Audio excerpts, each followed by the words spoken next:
네, 오늘은 가정의 달로 오늘 어머니 주일로 우리가 섬기고 있는데요. 오늘 유스그룹에서 또 예쁜 꽃들을 준비해서 이렇게 달아드려서 아주 꽃밭이 된 것 같습니다. 제가 오늘 올라오면서 이 화분을 봤는데 아마 어머니 주일이라고 예쁘게 이렇게 해놓으신 것 같은데요. 가만히 들여다보니까 우리 기쁨의 교회 같다라는 생각이 듭니다. 무슨 말이냐면요. 한 둥지 안에 여러 꽃들을 다 심어 놨고 온갖 알록달록한 꽃들이 다 같이 한 몸에 다 붙어서 이렇게 뿌리를 내리고 있는 것이 마치 교회를 보여주는 것 같다라는 생각이 듭니다. 교회는 하나님이 지으신 온갖 백성들, 하나님의 구원받은 백성들, 삶이 다르고 경험이 다르고 자리가 다른 사람들이지만 다 한 곳에 모아주셔서 머리 대신 그리스도 안에 한 몸을 이루게 하시고 함께 격려, 위로, 또 도전하게 하시며 이렇게 모아주신 하나님의 공동체인 것 같습니다. 그래서 오늘 이 주일 예배를 통하여서 하나님의 은혜로 충분하게 채워질 뿐만 아니라 또 성도의 교제를 통해서도 힘과 격려 얻고 충전되어서 각자의 자리로 파송되어지는 우리 기쁨의 교회 귀한 성도님들이 되시기를 주님의 이름으로 축원드립니다. 지난주 우리 잠언의 1장 1절에서 7절 말씀을 통하여서 지혜의 근본이 바로 여호와를 경외하는 것이다 라는 말씀을 우리가 함께 보았습니다. 오늘은 3장 1절에서 12절 말씀을 통하여서 그렇다면 어떻게 여호와를 경외할 것인가 라는 것을 우리가 좀 더 실천적인 지혜를 우리가 한번 생각해 보려고 하는데요. 그렇다고 해서 아주 구체적인 것들이 나오지는 않고요. 어떻게 보면 강론을 시작하기 전에 좀 더 여전히 서론적인 어떤 것들을 얘기해 주는 말씀인 것 같습니다. 여호와를 경외하는 삶은 여호와를 향하여서 어떤 태도를 취하느냐, 이것이 가장 중요한 어떤 문제죠. 이웃에 대해서, 하나님에 대해서 실질적이고 구체적인 어떤 액션을 취하는 것들이 분명히 있어야 되지만 그 뿌리에 어떤 마음과 태도를 가지고 있느냐가 더 중요하기 때문에 먼저 그것을 원론적으로 다루고 있는 것을 보여주고 있습니다. 또한 사람을 대할 때도 이웃들에게 좀 더 구체적으로 돈이 없어서 꾸러왔을 때, 있을 때는 다시 돌려보냈다가 그를 꾸지 말고 직접 꾸어주라라는 어떤 구체적인 말씀을 나중에는 계속해 나가시지만, 근데 그 구체적인 얘기를 하기 전에 먼저 인자와 진리로 우리의 삶을 충만케 채워야 된다라는 좀 더 원리적이고 일반적인 말씀을 오늘 우리가 이 본문을 통해서 한번 살펴보고자 합니다. 그래서 이 잠언의 지혜는 시대를 거쳐서 경험적으로 증명되어진 가정과 어떤 믿음의 공동체에 살아있는 실천적인 지혜라고 말할 수가 있습니다. 그래서 오늘 3장 1절 말씀을 보면 내 아들아 나의 법을 잊어버리지 말고 내 마음으로 나의 명령을 지켜라 라고 말씀하고 있습니다. 아버지가 아들을 가르치는, 솔로몬이 자신의 자녀들과 또한 이스라엘의 수많은 자녀 세대들을 가르치기 위해서 이 지혜로운 말씀을 기록해서 가르치지만 이것은 그 아버지의 독단적이고 자기의 생각과 인생 철학만 고집하면서 권위적으로 강압적으로 가르치는 것이 분명히 아니죠. 4장 1절과 9절 말씀을 보면요, 그 아버지도 결국은 그 아버지의 아버지에게서 배워왔다라고 말을 하고요, 그 아버지의 아버지도 그 아버지의 아버지의 아버지에게서 배워왔던, 그래서 대대로 내려오면서 하나님의 법이 우리의 실질적인 삶을 통하여서 경험되어지고 증명되어진 그 하나님의 어떤 참된 이 실천적인 지혜를 내가 가르치니까 이 말을 절대로 마음에 새기고 그리고 이 말과 명령에서 떠나면 안 된다라고 이렇게 말씀하고 있는 것입니다. 이런 의미에서 잠언의 말씀을 우리가 생각해 본다면 이 잠언은 하나님이 성령의 감동으로 모든 성경을 우리에게 주셨지만 조금 독특한 것은 대대로 걸쳐서 우리의 경험으로 증명되어진 어떤 지혜를 우리에게 주시는 하나님의 말씀이라고 말할 수가 있는 것이죠.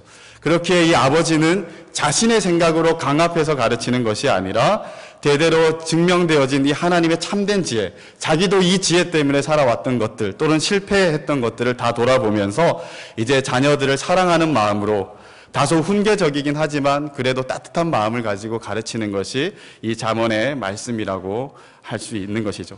그래서 오늘 본문에서도 그 마음을 가지고 아들들에게 가르치는데, 먼저 하나님을 경외하며 산다라는 것은 하나님을 향하여서 기본적으로 이런 자세들을, 태도들을 갖추는 것이 정말 중요하다라고 훈계를 하고 있고요. 또 하나는 하나님과 사람을 대해서 대할 때 말씀을 어떻게 소중하게 여겨야 되고 또한 우리의 삶의 특징이 무엇이 되어야 하는지를 말해주므로 앞으로 구체적인 내용들이 나오는 것에 베이스를 이렇게 깔아주는 본문이 오늘 본문이라고 말할 수 있는 것 같습니다. 그래서 이 두 가지 부분을 오늘 우리가 좀 살펴보고자 하는데요. 먼저 5절에서 12절 말씀에 하나님을 향한 태도를 우리가 한번 생각해 보고자 합니다. 이 저자는 하나님에 대해서 하나님을 신뢰해야 된다, 하나님을 인정해야 된다, 하나님을 경외해야 된다, 하나님을 공경해야 된다, 그리고 하나님의 징계를 싫어하거나 경히 여기거나 오히려 반항하지 말고 그 징계에 순종해야 된다라는 말씀을 우리에게 주고 있습니다. 하나하나 다 우리가 음미해 봐야 될 말씀이긴 하지만 일단은 이 전체 5가지의 어떤 동사들을 세 부분으로 우리가 나누어 볼 수가 있을 것 같은데요. 그리하면이라는 말씀을 가지고 우리가 살펴볼 수가 있을 것 같습니다. 5절, 6절을 보면 너는 마음을 다하여 여호와를 신뢰하고 명철을 의지하지 말라. 범사의 그를 인정하라. 그리하면 내 길을 지도하시리라. 그래서 여호와를 신뢰하고 인정하라라는 것을 먼저 요구하고요. 또 두 번째는 스스로 지혜롭다 여기지 말고 여호와를 경외하며 악을 떠나라라고 얘기를 합니다. 그리고 처음 익은 열매로 여호와를 경외하라. 그리하면 하나님께서 이런 복을 주실 것이다. 그래서 이 부분을 두 번째 부분으로 보고요. 마지막 11절과 12절은 내 아들에게 주시는 훈계, 징계를 통하여서 하나님이 우리에게 어떤 마음을 가지게 하시는지를 우리가 한번 생각해 보고자 합니다. 첫 번째, 하나님께서 우리에게 구체적으로 가져야 될 어떤 하나님에 대한 기본적인 태도로 여호와를 신뢰하고 인정하라라고 말씀을 하고 있습니다. 신뢰한다라는 말은요, 온전히 몸을 기댄다라는 뜻을 가지고 있습니다.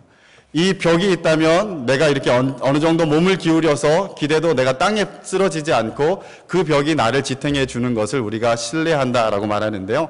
하나님이 온전히 신뢰할 분이시기 때문에 내가 내 몸을 내 힘으로 지탱하지 않고 비스듬히 누워서 하나님 앞에 완전히 엎어지는 것을 신뢰한다라고 이렇게 말씀할 수 있는 것이죠. 그래서 하나님을 신뢰하라라고 우리에게 요구하는 것은 너 힘으로 서 있지 말고 온전히 하나님 앞에 기대어라라고 말하는 것과 같다라고 볼 수 있습니다. 하나님께서 이 이스라엘 백성들에게 가나안 땅을 주셨는데요. 이 가나안 땅을 주신 진짜 이유가 무엇일까 한번 생각해 보다가 이런 생각을 했습니다. 아마 여호와를 신뢰하는 법을 정말 구체적으로 삶의 현장 가운데서 배우게 하기 위해서 이 가나안 땅을 주시지 않았을까 생각을 해봅니다. 하나님은 이 아브라함에게 약속하신 대로 500여 년이 지난 후에 이스라엘 백성들에게 가나안 땅을 주셨습니다. 하나님의 약속대로 이 이스라엘 백성들이 그 가나안 땅을 봤더니 정말 젖과 꿀이 흐르는 땅이었다라고 말합니다. 민수기 13장 27절에 이 정탐꾼들이 돌아와서 한 말이 바로 이것입니다. 진실로 우리가 들었던 대로 하나님의 약속하신 대로 젖과 꿀이 흐르는 아주 좋은 땅입니다. 가축들을 기를 충분한 목초지와 초장이 있고 그래서 그 가축들로부터 우유를 마음껏 풍성하게 얻을 수 있는 땅이기도 하고 온갖 꽃과 식물들이 잘 자랄 수 있어서 꿀들을 모아서 꿀들을 풍족하게 누릴 수 있는 생산적인 땅이었습니다. 라고 이렇게 말하는 것이죠. 물론 이집트라는 땅보다는 분명히 못했을 것입니다. 하지만 이 땅이 없었던, 영토가 없었던 이스라엘 백성들에게 이 가나안 땅은 정말 하나님이 거저주시는 선물임에 분명히 없었던 것이죠. 그런데 이 땅은 사실 보기에 그렇게 좋은 땅이긴 했지만 지정학적으로 그렇게 좋은 위치에 있었던 땅은 아니었습니다. 이 땅은 열강들의 각축장이 되는 어떤 전쟁터가 되기도 했던 땅인 거죠. 그래서 성경 창세기 14장에 보면 성경에 기록된 최초의 전쟁도 이 이스라엘 땅을 중심으로 그 위쪽에 북쪽의 4개 연합군과 남쪽과 동쪽, 서쪽에 있는 5개의 연합군이 이 땅의 주인이 누군가 하며 싸우는 것이 바로 첫 번째 기록된 전쟁인 것이죠. 또 이스라엘 백성들이 나라를 이루고 있을 때 이 이스라엘을 중심으로 싸고 있었던 나라들이 있었는데요. 이 남서쪽에는 이 이집트라는 나일강을 중심으로 큰 문명을 이룬 이 이집트라는 대제국이 있었고요. 또 동북쪽에는 메소포타미아 문명, 유프라테스 티그리스 강을 중심으로 문화 4대 문명을 이룬 그 지역에 열강들이 자리를 잡고 있었다는 것입니다. 그리고 이 이스라엘 땅 북부 지역에는 아마 세계사 시간에 우리가 배웠을 텐데요. 세계 최초로 철기 문화를 사용했던 것이 바로 히타이트 제국인데요. 이 철기 문화를 바탕으로 엄청난 대제국, 강성한 대제국을 만들었던 히타이트 민족이 여기에 제국을 이루고 있었다라는 것이죠. 그래서 이 세 개의 아주 강한 강대국들이 서로 각축을 벌일 때는 그 중심이 어디였냐면 늘 이스라엘 땅이었다라는 것입니다. 그래서 이스라엘하고 직접 싸울 때도 있었지만 열강들이 이스라엘 땅에서 싸울 때도 있었던 것이죠. 그래서 우리가 잘 아는 아마겟돈이라는 이 말도 무깃도라는 지역에서 비롯되었는데요. 이 무깃도라는 곳이 바로 전쟁터로 많이 사용되었던 평지라는 것입니다. 그래서 이스라엘은 이 가나안 땅이 젖과 꿀이 흐르는 하나님의 축복의 땅이라고 생각을 하고 들어갔었는데, 근데 실질적으로는 하나님을 철저하게 신뢰하지 않으면 어쩔 도리가 없는 땅에 살고 있는 것을 그들이 알았을 것이라는 것이죠. 그래서 자신들의 명철과 지혜와 정치력과 어떤 외교력을 가지고 이 평안을 유지한다라는 것 자체는 그들에게는 엄청난 힘든 일이었다라는 것입니다. 때로는 될 때도 있었지만 대체적으로 되지 않아서 거의 30년 만에 한 번씩은 꼭 전쟁을 치를 수밖에 없었던 땅이 바로 이스라엘 땅이죠. 그런데 이 이스라엘이 그런 위기 상황에서도 하나님을 철저하게 신뢰했을 때 그때 하나님은 이들에게 평안을 주셨습니다. 그런데 하나님을 신뢰하는 것을 버리고 자신의 지혜와 명철을 의지하며 외교력을 중심으로 모든 문제를 풀어보려고 했을 때는 하나님의 징계, 하나님의 고통과 아픔들이 따르는 일들이 분명히 있었다라는 것이죠. 그렇게 이 이스라엘 사람들은 경험적으로 알았습니다. 하나님의 신적인 요구기도 했지만 경험적으로 하나님을 의지하지 않으면, 하나님을 신뢰하지 않으면 우리가 이 땅을 잘 평화롭게 살아갈 수가 없구나. 장수한 생명과 또한 평안들을 우리가 누리며 살아갈 수 없구나라는 것을 지혜로 알았다라는 것이죠. 그래서 이 솔로몬도 이 자녀들에게 바로 이것을 가르치기를 원하는 겁니다.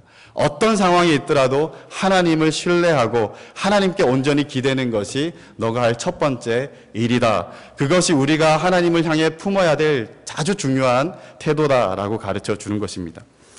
그러면서 여호와를 범사에 인정하라라고 말합니다. 이 인정하다라는 말은요, 안다라는 단어를 그 어원으로 하고 있는데요. 우리가 잘 아는 야다라는 단어가 그 어원입니다. 이 야다는 언약 관계 속에서 인격적으로 깊이 알아가는 것을 말하는 단어입니다. 그래서 하나님을 인정한다라는 것은 하나님을 깊이 안다라는 것이 전제가 되는 것이죠. 하나님의 존재를 알고 배우고 하나님의 지혜를 배우고 하나님의 살아 역사하심들을 깨닫고 배우게 될 때 우리는 범사에 여호와를 인정하는 일들을 할 수가 있다라는 것입니다. 그리고 이 솔로몬은 여호와를 인정하는 것을 언제 해야 되는가, 어느 때 해야 되는가 하면서 이 범위를 정해주고 있는데요.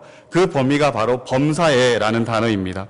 이 범사라는 말은 시시때때로, 매때라는 뜻을 가지고 있겠죠. 사실은 그보다 더 커서 우리 전 삶을 다 아우르는 표현이라고 볼 수가 있습니다.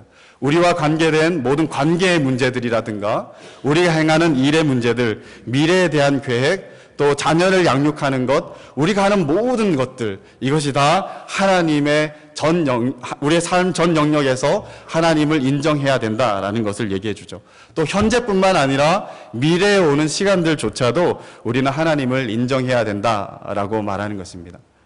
아브라함 카이퍼라는 사람의 말을 빌리자면 1인치의 영역도 하나님의 주권이 안 미치는 곳이 없기 때문에 바로 범사에 1인치의 영역도 제한하지 말고 하나님을 인정해야 되고, 또 1초의 시간도 또 허투루 보내지 말고 하나님을 인정해야 되는 것이 참된 지혜자의 태도다라고 이렇게 말하고 있는 것이죠.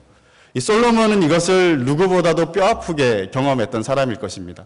소년 시절, 청년 시절 하나님을 경외하는 마음 가지고 또 백성을 사랑하는 마음 가지고 하나님 앞에 나아갔을 때 하나님은 그를 귀하게 여겨주시고 축복하시고 많은 것을 채워주셨습니다. 그의 지혜와 명철과 부가 온 나라, 주변 나라에도 또 소문이 날 정도로 위대한 자리에 오르게 되었습니다. 그러나 그는 하나님을 지혜하는 것들을, 범사에 인정하는 것들을 점점 잊어버리기 시작했던 것이죠. 그리고 그것이 그 삶을 얼마나 파괴했는지를 그가 몸소 경험했기 때문에 자녀들에게 범사의 여호와를 인정하는 것, 그것이 진짜 중요하다라고 가르치고 있는 것입니다. 이렇게 중요하게 가르치고 강조함에도 불구하고 우리는 왜 범사의 여호와를 온전히 신뢰하고 인정하지 못할까? 그것은 오늘 본문에서 말씀하기를 스스로 지혜롭게 여기는 마음, 그리고 교만한 마음, 자신의 명철을 의지하는 그 불신 때문이다라고 말하죠. 이 본문에서 우리가 다시 한번 정리해서 생각해 보면 하나님을 알지 못하기 때문에 우리는 불신하게 된다라는 것입니다. 또 하나는 우리의 지혜와 명철을 너무 의지하기 때문에 하나님을 온전히 의뢰하지도 또한 인정하지도 못한다라는 것이죠. 여호와가 얼마나 크신 줄 안다 그러면 우리가 여호와를 반드시 인정할 수밖에 없을 것이고, 우리의 지혜가 얼마나 낮은 것을 안다 그러면 여호와를 신뢰할 수밖에 없다라는 것입니다. 우리 옛말에 벼는 익을수록 고개를 숙인다라는 말이 있습니다. 벼는 익을수록 고개를 숙이는 것처럼 인간이 아름다워 보일 때는 있고 연륜이 더해갈수록 겸손해지고 낮아져서 정말 나는 아무것도 아닙니다 하며 하나님을 드러내는 것이 아름다운 모습이라는 것이죠. 그러나 우리 인간은 그렇게 잘 하지 않습니다. 우리의 스펙이라는 것이 하나씩 쌓일수록 어깨에 힘이 들어가고 고개가 세워지는 것이죠. 연륜이 다해지면 저절로 겸손해지는 것이 아니라 어떤 사람들의 경우에는 고집과 아집과 교만이 높아지기도 한다라는 것이죠. 오히려 그것이 훨씬 더 다반수일 수가 있다라는 것입니다. 그래서 자기 지혜 이상의 것을 생각을 하지 못합니다. 하나님의 지혜가 얼마나 높은지 생각하지 못하고 내가 정말 스스로 지혜롭다 여기면서 교만한 마음, 거기서 벗어나지 못한다라는 것이죠. 그런데 하나님 앞에서 정말 연륜이 쌓이면 쌓일수록 하나님을 경외하는 마음으로 살아가는 사람은 자신의 한계를 더 깊이 느낀다라는 것이죠. 하나님의 위대하심을 더 높이 경험하고 느끼게 된다라는 것입니다.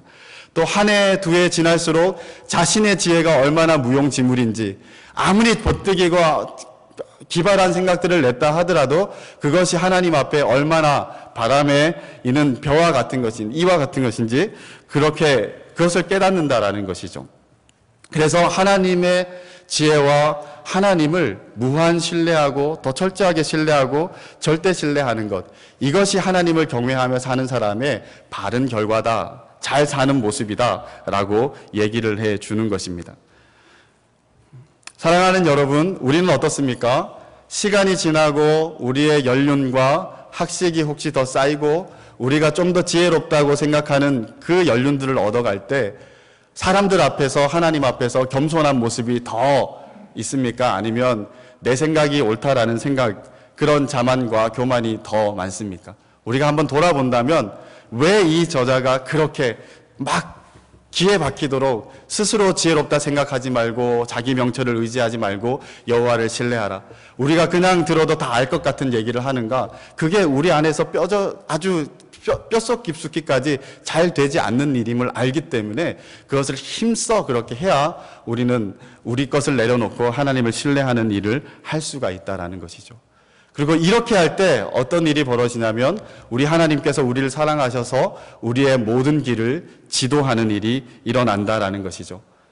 너의 길을 지도하신다라고 말했는데요. 이것은 모든 길, 우리의 모든 방향을 다 하나님께서 평탄하게 인도하신다라는 것입니다. 교만은 패망의 선봉이고 교만은 엎드러지는 일이라고 말합니다. 하지만 겸손하게 여호와를 신뢰하고 그를 인정하는 것은 영광으로 인도하시는 하나님의 선대하심을 경험하는 일이 된다라는 것이죠. 사랑하는 성도 여러분, 하루하루 주님만 더 신뢰하고 낮은 겸손함을 가지고 하나님 앞에 하나님을 인정하며 살아가시는 저와 여러분들이 되시기를 주님의 이름으로 축원드립니다. 두 번째로는 여호와를 경외하고 공경하라라고 말합니다. 여호와를 경외하는 방법은 악을 떠나는 것이다 라고 말합니다. 악은 지금까지 말한 얘기들을 거꾸로 돌리면 됩니다. 자신의 명철을 의지하고 여호와를 신뢰하지 않는 것이 악입니다. 또한 스스로를 지혜롭게 여기고 교만한 것이 악입니다. 여호와를 인정하지 않는 것이 악입니다. 여호와를 그 중심에서 다 몰아내고 자기가 중심에 우뚝 서서 행하는 모든 일들 또한 악이라고 말할 수가 있는 것이죠. 여호와를 경외한다라는 것은 이와 반대됩니다. 내 중심에서 나를 몰아내고 여호와를 중심에 두고 여호와가 내 속에 거하시는 주인이라는 그 의식을 가지고 늘 여호와와 관계에서 일을 할 때 우리가 내는 것들은 선한 일들이 있어지게 된다라는 것이죠. 그래서 여호와를 경외하는 것은 이 모든 악들을 다 버리고 여호와를 경외하는 악을 버리는 것이 여호와를 경외하는 방법이라고 말을 해주는 것이죠. 또 여호와를 공경하라고 말하는데요. 공경할 때 내 재물과 소산의 처음 익은 열매로 공경하라라고 말합니다. 이 처음 익은 열매는 가장 귀한 것인데요. 모든 것이 하나님의 은혜로 온 줄을 알고 그 중에 가장 귀한 것을 구별하여서 드리는 것을 의미합니다. 이는 하나님의 존재와 주권을 인정하는 것뿐만 아니라 하나님의 은혜에 대한 감사를 표현하는 마음이라고 말할 수 있는 것이죠. 그래서 하나님을 공경하는데 왜 재물이라는 것을 집어넣었을까? 하나님을 공경하는데 재물이 아주 중요한 어떤 마음 표현 중에 하나이기 때문인 것 같습니다. 그래서 특별히 오늘 이 물질 만능주의와 만모니즘이 횡행한 이 시대에는 오히려 이 말씀이 더욱 우리의 믿음을 시험하는 시금석이 될 수 있는 것 같습니다. 물질은 우리로 쉽게 하나님을 떠나게 만들고 하나님을 향한 마음을 접어버리게 만들기도 합니다. 아마 솔로몬도 물질이 그의 주된 원인 중에 하나가 아니었을까, 그가 넘어짐의 주된 원인 중에 하나가 아니었을까 생각을 해봅니다. 그래서 바울은 돈을 사랑하는 것이 일만악의 뿌리라고 말하고요. 그리고 예수님은 하나님과 재물을 겸하여 섬길 수 없다라고 이렇게 말씀하신 것이죠. 그래서 물질이라는 것은 하나님을 공경하는, 우리가 진짜 하나님을 공경하는지 아닌지를 판별하는 어떤 리트머스 시험지 같은 역할을 한다라는 것입니다. 하나님은 아브라함에게 이삭을 요구하셨습니다. 그리고 아브라함이 순종했을 때 하나님께서 너가 진실로 나를 경외하는 줄 내가 이제야 알았다라고 말씀하셨죠. 바로 이 아브라함의 순종을 통하여 하나님의 경외함을 하나님께서 요구하셨다면 이제 물질에 대한 어떤 하나님의 주권을 인정하고 감사를 표현함으로 말미암아 우리가 하나님을 공경하는 줄 하나님 우리를 판단하신다라는 것입니다. 그래서 이럴 때 하나님께서 우리 몸의 양약과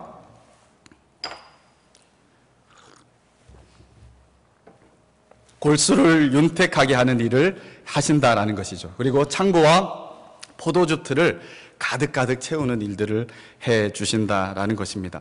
이 몸의 양약, 좋은 약이라는 거죠. 우리 건강의 복은 바로 이 하나님을 공경하는 것과 관계가 된다라는 것이고요. 또한 이 골수를 윤택케 한다라는 말은 이 골수는 뼈들을 의미하는데요. 윤택하다라는 것은 마른 땅에 물을 대었다라는 것입니다. 그래서 생동감이 있게 하고 생명력이 활활 타오르게 하는 것을 이제 그림으로 보여주는 것 같은 거죠. 그래서 우리의 몸에 건강을 주시고 우리의 몸에 활력을 주셔서 우리가 강건하게 살아갈 수 있도록 복 주신다라는 것입니다. 뿐만 아니라 창고에 가득한 곡식과 또 포도주 틀에 가득한 새 포도주를 통하여서 우리의 이 풍요로움들을 허락해 주신다라고 말합니다. 이 말 그대로 건강과 물질의 축복을 얘기하느냐 아니면 영적인 것을 의미하느냐, 일반적으로 이것들도 다 포함하는 것으로 우리가 생각해 볼 수 있고요. 또 궁극적으로는 하나님의 전적인 복을 이 인체와 추수기의 이 최고의 상태를 통하여서 생생하게 하나님의 영적인 복을 또 묘사하는 것이라고도 볼 수가 있는 것이죠. 하나님을 경외하고 악을 떠나고 하나님을 공경하는 사람에게 하나님께서 바로 이 물질과 이 부요함을 주시는 것처럼 우리 영혼을 그렇게 풍성하게 채우시는 일들을 해 주신다라고 우리에게 말씀하시는 것입니다. 그리고 세 번째, 이 하나님에 대해서 가져야 될 태도는 징계와 꾸지람이 우리의 삶에 있을 터인데 이 꾸지람과 징계를 경히 여기거나 싫어하지 말라라는 것입니다. 하나님은 우리가 참 아들이기 때문에, 사생아가 아니라 참 아들이기 때문에 사랑하는 마음, 기뻐하는 마음으로 이 징계를 주시기에 그것을 싫어하는 우둔한 사람의 모습을 취하지 말고 지혜롭게 그것을 감사함으로 순종함으로 받는 것이 하나님을 향해 취해야 될 아주 기본적이고 근본적인 자세다라고 우리에게 가르쳐 주는 것입니다. 그래서 이 솔로몬은 자녀들에게 이 세 가지 태도를 반드시 좀 진지하게 진중하게 마음을 다해 가져라 라고 그들에게 요청하고 있는 것이죠. 사랑하는 여러분, 오늘 이 솔로몬의 말씀처럼 이 권면처럼 우리도 이 하나님을 향한 이 진지한 마음들을 가지고 신뢰와 또 인정, 그리고 공경과 경외, 그리고 순종하는 것들을 정말 배워서 하나님의 온갖 영적인 복들을 풍요롭게 누리는 복된 인생들이 되시기를 주님의 이름으로 축원드립니다. 크게 두 번째로 이제 하나님과 사람에 대해서 취해야 될 대표적인 우리의 삶의 특징이 무엇인가를 한번 살펴보는데요. 여기서는 1절과 4절에서 그것을 다뤄주고 있습니다.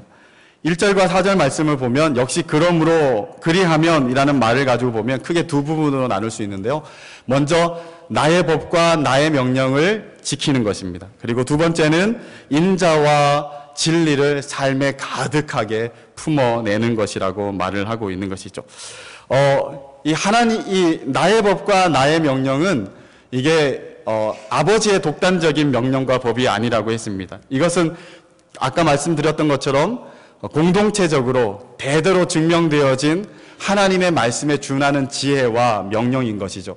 그래서 이것을 지키는 것을 마음에 잘 품고 잊지 말고 지켜라 라고 말합니다. 그래서 부정적으로는 절대 잊어버리지 말라는 것이고요. 긍정적으로 적극적으로는 전인을 다해 마음을 다해 그것을 지켜야 된다라는 것입니다.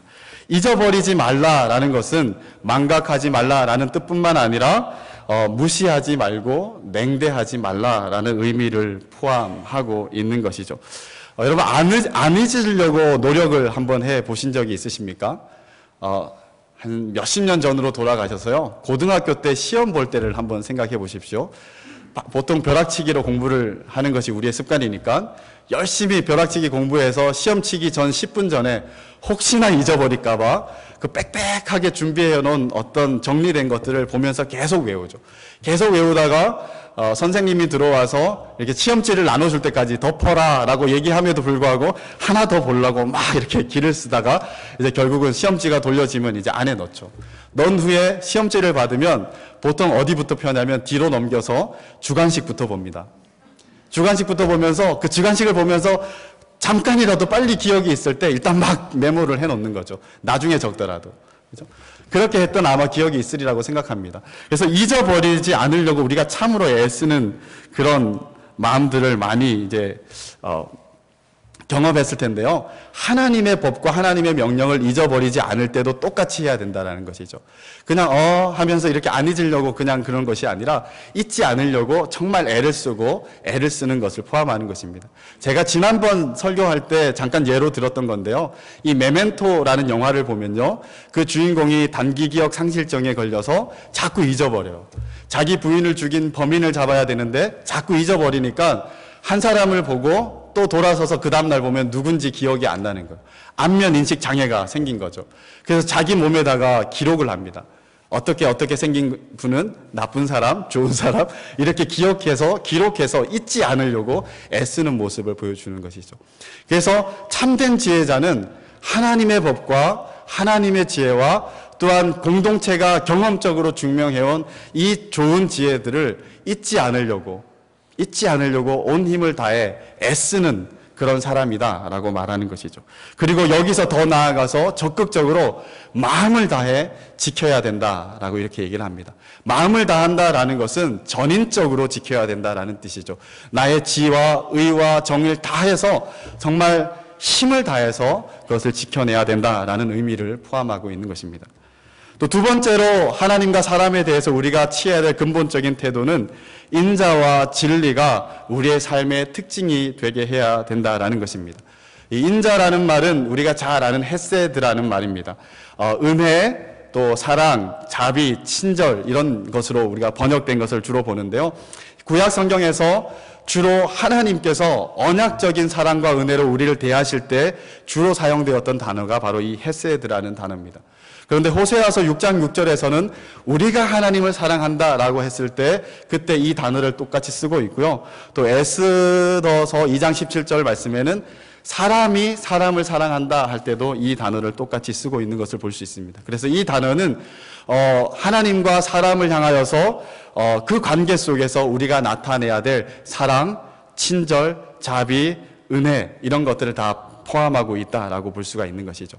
또 진리는 우리가 언뜻 들었을 때 그냥 진리, 어떤 말씀 이렇게 생각하기보다는 성품과 관계된 것으로 생각하면 좋을 것 같습니다. 그래서 진실함, 성실함 이런 뜻으로 하면 좋을 것 같습니다. 그래서 친절과 성실, 자비와 이 신실 이런 것들이 우리의 삶의 특징이 되게 해야 된다라고 말하는 것이죠.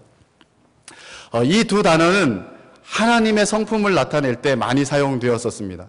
하나님이 모세에게 그 모습을 드러냈을 때 나는 노하기를 더디하고 자비롭고 은혜로워서 인자와 진실이 많은 하나님이다 라고 이렇게 말씀합니다. 하나님께서 인자하심, 이 헤세드가 가장 풍성하신 분이십니다. 그리고 하나님이 가장 신실하시고 성실하셔서 한 번 뱉으신 말씀, 그 언약의 말씀은 이루어질 때까지 쉬지 않고 지키시는 분이 바로 우리 하나님이시죠. 그래서 하나님만큼 이 진리와 이 인자와 진리가 가득한 분이 없다라는 것이죠. 그렇게 이 하나님을 경외하는 인자와 진실함이 가득한 이 하나님을 경외하는 하나님의 백성들은 당연히 하나님의 성품을 닮아서 이 인자와 진실함을 자신의 삶을 통하여서 드러내는 것, 이것이 바로 하나님을 경외하는 백성의 사람과 하나님을 대하는 가장 기본적인 태도다라고 우리에게 얘기를 해주는 것입니다. 이런 마음이 있을 때 이웃을 향한 구체적인 얘기들, 또한 하나님을 향한 구체적인 얘기들이 실질적으로 의미가 있어지는 것이죠. 우리가 인체하는 것이 아니라 진심을 가지고 그 일들을 행하기 때문에 아주 중요한 근본적인 마음이라고 말할 수가 있는 것입니다. 이렇게 인자와 진리를 우리의 마음에 가득하게 될 때 하나님께서 그런 사람에게 어떤 결과를 주시냐면요, 하나님 앞과 사람 앞에서 은총과 귀중히 여김을 받게 하신다라는 것입니다. 먼저 하나님이 그런 사람을 귀중하게 여기겠다라고 약속하십니다. 사무엘상 2장 30절 말씀을 보면 나는 나를 존중히 여기는 자를 내가 존중히 여기고 나를 멸시하는 자를 내가 경멸히 여기리라 라고 말씀하십니다. 하나님은 하나님을 경외하여 당신의 성품을 닮은 이런 사람들에게 하나님의 은총 베풀기를 멈추지 않는다라는 것이죠. 그리고 존대하고 존중히 여겨서 하나님 앞에 존중할 뿐만 아니라 사람들에게도 정말 귀하게 여김받게 만들어 주신다라는 것입니다. 사람들도 마찬가지죠. 우리가 어떤 사람을 봤을 때 인자와 성실함이 가득한 사람을 보면 그 사람을 귀하게 여길 수밖에 없습니다.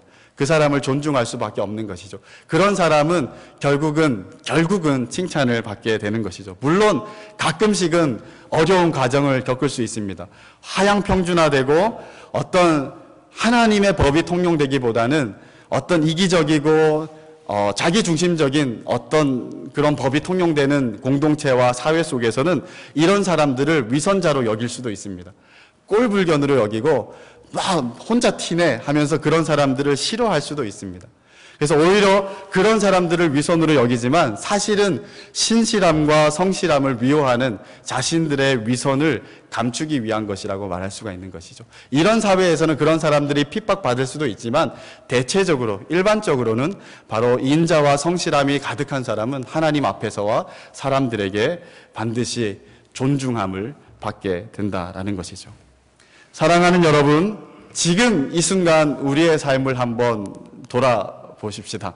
그랬을 때 인자와 성실이 내 목에 금목걸이처럼 둘러 있는지, 그리고 인자와 성실이 나의 인격으로 하에서 누군가가 나를 볼 때 저 사람 참 은혜가 많은, 또한 참 친절한 사람, 그리고 정말 성실한 사람이구나 라는 평가를 받는지 한번 우리를 한번 돌아봤으면 좋겠습니다. 그래서 우리가 욕심을 좀 내었으면 좋겠습니다. 하나님 앞에서 이 인자와 성실, 하나님의 그 아름다운 성품이 내 삶에 그대로 투영되어서 정말 세상을 향하여, 사람을 향하여, 하나님을 향하여 반사할 수 있는 그런 하나님 닮은 귀한 그런 인품과 성격을 가진 사람이 될 수 있기를 기도하면서 자기를 쳐서 복종하며 이 마음이, 이런 성품이 나의 삶의 가장 큰 특징이 되게 하시는 사랑하는 하나님의 백성들이 되시기를 주님의 이름으로 축원드립니다. 이제 말씀을 맺겠습니다. 마지막으로 한 가지 포인트를 우리가 생각해 보며 말씀을 맺고자 하는데요. 하나님께서 하나님을 향하여서 신뢰하고 공경하고 경외하는 것들, 그리고 사람을 향하여서 또한 자비와 친절, 성실함을 나타내야 될 때 어떻게 그것을 하기를 원하시냐면 마음으로 하시기를 원하신다라고 말합니다. 그래서 1절을 보면 마음으로 명령을 지켜라 라고 말하죠. 그리고 3절에서는 인자와 진리를 마음판에 새겨라 라고 말합니다. 그리고 5절에서는 마음을 다하여 여호와를 신뢰하라 라고 말하는 거죠. 그냥 여호와를 신뢰해봐라 라고 얘기를 하는 것이 아니라 마음을 다하여 여호와를 신뢰하라는 것입니다. 인자와 성실을 삶에 한번 나타내봐라 라는 것이 아니라 마음판에, 전인격에 새겨서 그것을 나타내라는 것이죠. 그래서 마음으로 해야 될 것을 아주 강조하며 우리에게 가르침을 주고 있다라는 것이죠. 옛말에 이런 말을 합니다. 이 사서오경의 대학이라는 책에 보면 마음이 거기에 있지 않으면 봐도 보지 못하고 들어도 듣지 못하고 먹어도 그 맛을 알지 못한다라는 말을 합니다. 마음 있음이 엄청 중요하다라는 것을 얘기를 해주는 것이죠. 마음이 없으면 보는데 안 보이는 것입니다. 듣는데 파악하지 못하는 것입니다. 먹어도 그 맛이 뭔지 잘 알지 못한다라는 것이죠. 하나님의 법을 대할 때도, 하나님을 대할 때도, 사람을 대할 때도 마음이 있지 않으면 맛이 느껴지지 않는다라는 것이죠. 그래서 하나님은 마음을 다하여서 바로 온 정신과 이 신경을 집중해서, 그리고 모든 지식을 다 동원해서, 그리고 모든 의욕과 의지를 다 불태우면서 마음에 일어나는 불같은 열정을 가지고 여호와를 신뢰하고 인자와 성실을 나타내고, 그리고 하나님의 법을 순종할 것을 우리에게 요구한다라는 것입니다. 그래서 매 순간 전심전력하지 않으면 안 된다라는 것이죠. 그런데 이것이 우리에게 원래 가능한 일인가? 사실 우리에게 가능하지 않는 일이었다라는 것이죠. 우리는 원래 본질상 진노의 자녀였었고, 그리고 세상 풍속을 쫓는 사람들이었고, 육신의 소욕을 따라 사는 사람들이었고, 공중의 권세 잡은 자를 따라가는 진노의 자녀였었기 때문에 이렇게 하려 해도 할 수가 없었던 사람이 우리였다라는 것입니다. 그런데 그리스도 예수께서 우리에게 오셔서 십자가 부활의 능력과 은혜로 말미암아 우리에게 새로운 삶을 열어주셨다라는 것이죠. 우리에게 새 성령을 허락하여 주셔서 성령의 능력을 의지해서 여호와를 참되게 신뢰하고 여호와를 마음으로 공경하고 인정하고, 또한 우리의 마음판에 인자와 진리를 새겨 넣는 일들이 가능해졌다라는 것을 우리에게 얘기를 해주는 것입니다. 그래서 우리는 힘써 이 마음을 다해 삼가며 지키며 또 인정하는 것들을 우리가 해야 된다라고 하나님이 우리에게 거룩한 요구, 순종에 대한 요구를 우리에게 도전하고 있는 것이죠. 사랑하는 여러분, 이 오늘 솔로몬의 권면처럼 마음을 가지고 여호와를 철저하게 신뢰하시는 여러분들이 되시기를 주님의 이름으로 축원드립니다. 그리고 경험되어지고 증명되어진 이 가정이라든가 믿음의 공동체의 이 법들, 또 하나님의 율법들을 정말 소중하게 여기고 힘을 다해서 그것을 지키고 순종하게 되는 저와 여러분들이 되시기를 주님의 이름으로 축원드립니다. 그리고 마지막으로 하나님의 성품, 인자와 진리를 우리의 삶의 특징이 되게 해서 빛과 같이 빛나는, 하나님 앞에 사람 앞에 존대받는 사랑하는 여러분들이 되시기를 주님의 이름으로 축원드립니다. 같이 한번 기도하겠습니다.